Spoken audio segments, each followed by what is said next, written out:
What's going on, everybody? I'm your host, Ben Ballion, back with another episode of the Sports Pod.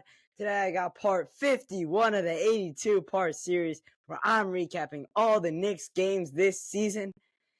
And last night, the Knicks got a win against the Memphis Hustle, or the Memphis Grizzlies, really, but it's more like their G League team, the Memphis Hustle, with how many people have been out. But they got a win. It's what is expected. They got the win, but Jalen Brunson rolled his ankle. He has a sprained ankle, and he's a game-time decision for tomorrow. Josh Hart, although he's not on the injury report, he hurt his knee, and he came up limping. And this was a game the Knicks were up 20 points in and let Memphis cut way into their lead. I'll get into all of it on the other side of the intro. Hit it. Iguodala to Curry, back to Iguodala, up for the layup. Oh, blocked by James. LeBron James with the rejection. That ball is out of here! Out of here! Right, jumping right into the episode. Knicks win 123-113 in a game where they once led by 23 points entering the fourth quarter. Dante's Inferno Part 3 goes off for 32, 5 and 5. His third 30-point game of the season. And he came up huge. Because going into the fourth quarter, the Knicks were leading by 23 points. And he shouldn't have had to came up huge. Because the Knicks were up 23 with 12 minutes left of basketball. The Knicks should have taken care of business in the first 3 to 4 minutes of that fourth quarter. Should have shot the lead up to 28, 30 points. Let Dante Brunson and Hart sit on the bench instead of letting Hart get injured. I know he's not really injured. He's not on the injury report, but he was limping. He had a knee injury. And for Jalen Brunson, this is an all-star player. He might have to miss the all-star game now. He has an ankle sprain because the Knicks let the Memphis Grizzlies cut the lead that was once 23 points to 9 points. And then Brunson drives like he always does, a great play as it's his normal play. But he twists his ankle. Incredibly unlucky. It just happens, and it shouldn't have happened because he should have been on the bench. And I'm not blaming this on Tibbs like I have in the past for the Randall injury because it was a game. And a game that the Knicks shouldn't have made a close game down the stretch.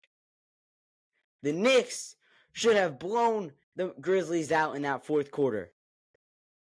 The Grizzlies' leading scorer last night was Gigi Jackson with 19 points. It was not Gigi Jackson. It was Vince Williams Jr. With all due respect, who?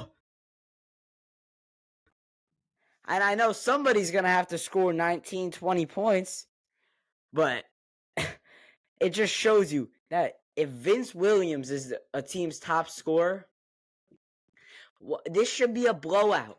Brunson shouldn't even have had to play in the fourth quarter. The Knicks should have been up by 35 going into the fourth. And I give Dante a ton of credit. He's becoming a star. Not a superstar and not even a high-level star. But he's becoming a star in this league.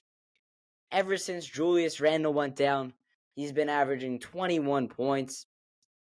And he's really been the guy that has stepped up, scoring-wise. Now on the glass, that's been Precious Achiuwa.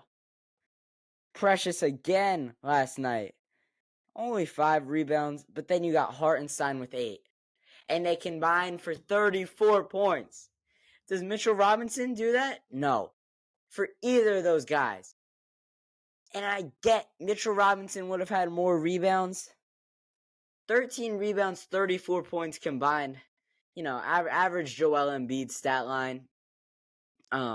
It's pretty modest for these, but for these guys, that's big time.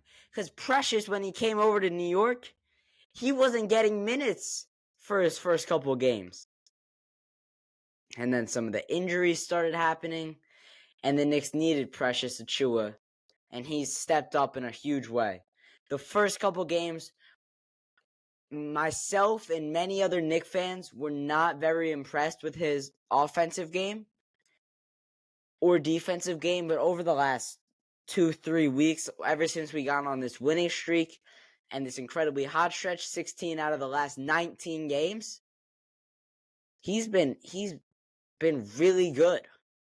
And for him in the starting lineup right now, I'll take it. I'm not complaining about it. I would have liked to see some Jacob Toppin minutes last night. Obi's little brother, who knows if Tom Thibodeau still has a grudge after what went down in last year's playoffs. But Taj Gibson got the minutes, and everybody knows Gibson is Thibodeau's guy. Tom Thibodeau and Taj Gibson have been close ever since Tom's rookie head coaching job, and ever since Taj Gibson came into the league as a rookie on the Chicago Bulls. But we didn't get to see them, and people were saying going into that fourth quarter, Ryan Arcidiacono is going to get his first bucket of the season. After the day before, they were saying, everybody was talking about how he's the first player in NBA history to start a season by not scoring in his first 20 appearances. So people were talking about how he's going to get his first bucket of the season, how Jacob Toppin is going to give everybody a dunk contest preview. Maybe Charlie Brown gets in the game. Evan Fournier wasn't getting in the game. Well, let's be honest. But yeah, and Precious playing 40 minutes. Dante, 40 minutes. Hartenstein, 35 minutes. Except for Malachi Flynn and Taj Gibson, who aren't even rotation players, everybody else that played last night played above 31 minutes or above. And believe it or not, Brunson was at 31, tied with Miles McBride for the lowest on the team. But everybody knows that's because Brunson was hurt with, I think it was like 4.5 minutes left. So he missed out on those 4 minutes. So really he would have played 35, 36 minutes if he stayed healthy. And Brunson getting injured is huge.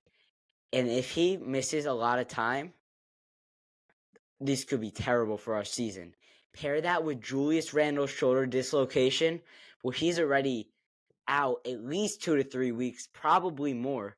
OG Anunoby's elbow injury, which they're now listing as bone spur irritation.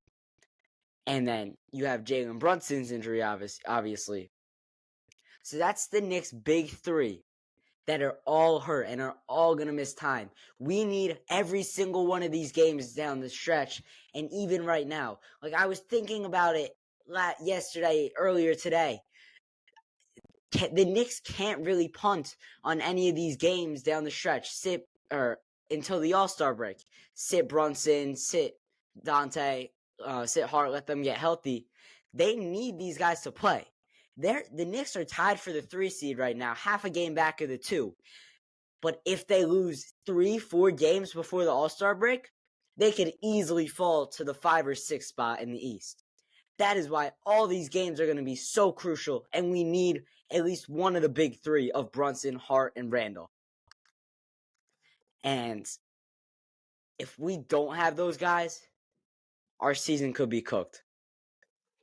And it's kind of a good time that all of this is happening because the trade deadline's coming up tomorrow. A side note, second annual NBA trade deadline special coming out tomorrow. Tomorrow at 7:30. So check your calendars as we'll see what moves happened. Go through all of that. A couple moves happened today. Timberwolves adding depth. The Celtics adding depth, and the Jazz trading away Simon Fontecchio to the Pistons. CP the franchise called it a Woj water pistol instead of a Woj bomb when he dropped it. The news of that. And I'm not impressed by but getting back to the game, I'm not impressed by this win. This is one of those games where good teams beat the teams they're supposed to beat. And everybody knows, if you ask anybody about around the Knicks organization, they know they should have won that game last night.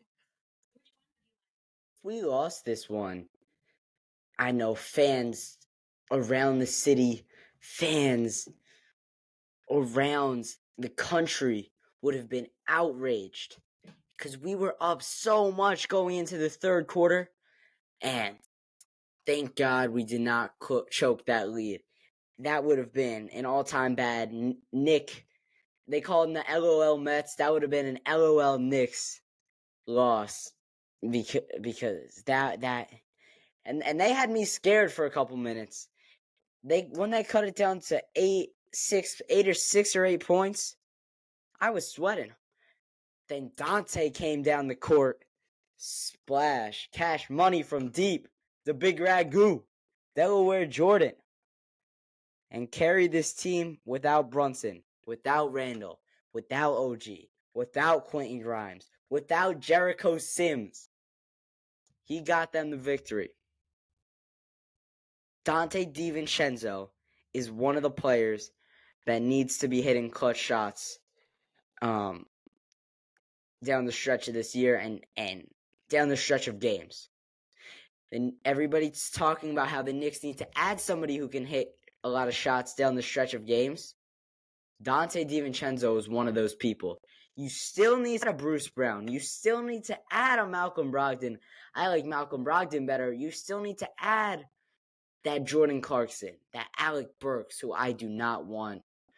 People are saying DeJounte Murray. I can just not see that happening, and I cannot see him fitting well with our group of guys centered around the Nova Knicks. Or maybe Mikal Bridges, although the Nets, it came out today that the Nets are looking for 12 first-round picks in return for Mikal Bridges. Are they crazy? Mikal Bridges is not worth 12 first-round picks. And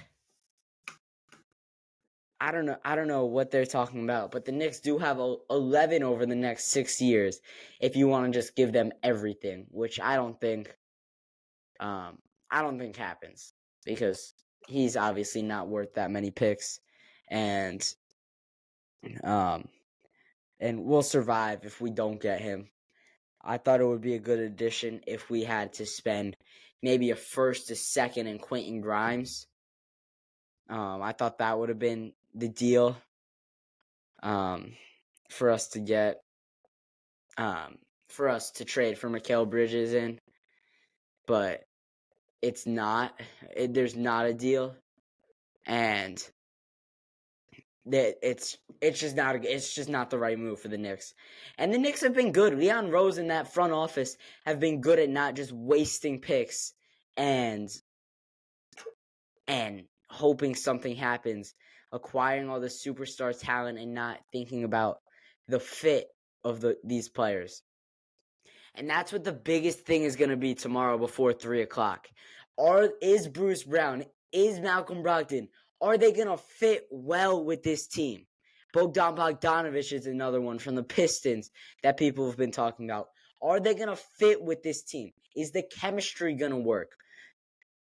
Is this player going to be okay with coming off the bench?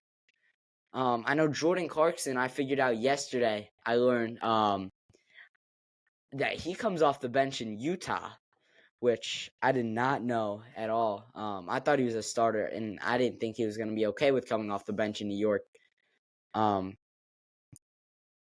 So that might be more of an option now that I know that, but I don't know about that fit. That's a weird one to me. And I honestly, I think the only ways that we can go are Malcolm Brogdon or Bruce Brown. And the thing that concerns me about Bruce Brown is I know he's a dog on the defensive end, a scrappy player, another one of those guys that we already have so many of. But is his offense going to be good? His offense has definitely improved since he played with the Nets a few years back in the first year of Kyrie, and kind of still that Spencer Dinwiddie, Jared Allen, Karis LeVert team. But I don't know if his offense is good enough. And that's what we're trading for him for. For him to hit big shots down the stretch of games.